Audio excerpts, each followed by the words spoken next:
সাভারের আশুলিয়ায় ২০ মাইল জিরাবো সড়কের কুটুরিয়া এলাকায় খাল দখল করে পানি প্রবাহ বন্ধ করে দেওয়ায় সড়কে বড় গর্ত হয়ে তীব্র যানজট দেখা দিয়েছে। সেই সাথে বড় গর্তটিতে যানবাহন উল্টে গিয়ে প্রতিনিয়ত ঘটছে ছোট বড় দুর্ঘটনা।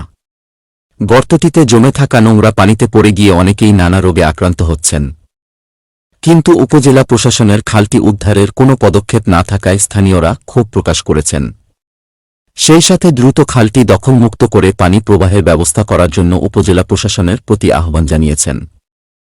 আশুলিয়া ইউনিয়ন পরিষদের ১ নং ওয়ার্ডের ইউপি সদস্য মোহাম্মদ আলী সরকার বলেন, আশুলিয়া দিয়ে রাজধানীর মিরপুর, আব্দুল্লাহপুর ও উত্তরা যাওয়ার জন্য ২০ মাইল জিরাবো সড়কটি অত্যন্ত ব্যস্ত সড়ক। সড়কটির দুপাশে রয়েছে অসংখ্য ছোট বড় গার্মেন্টস। তাই প্রতিদিন সড়কটি দিয়ে অনেক যানবাহন চলাচল করে। সেই সাথে পায়ে হেঁটেও অনেক শ্রমিক শিল্প নিজ নিজ প্রতিষ্ঠানে যাতায়াত করেন।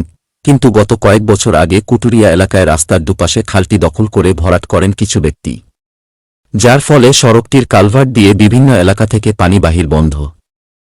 পানি জমে থাকায় বড় গর্তের সৃষ্টি হয়েছে। এতে করে সড়কটি দিয়ে যানবাহন চলাচলের ধীরগতি হচ্ছে।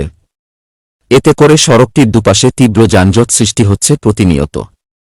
সেই সাথে যানবাহন গর্তে পড়ে দুর্ঘটনা ঘটছে, মানুষজনও আহত হচ্ছে। খালটি দখলমুক্ত করার জন্য তিনি প্রশাসনের প্রতি আহ্বান জানিয়েছেন এলাকাবাসী। বিস্তারিত দেখুন সাভার প্রতিনিধি বাবুল আহমদের প্রতিবেদনে।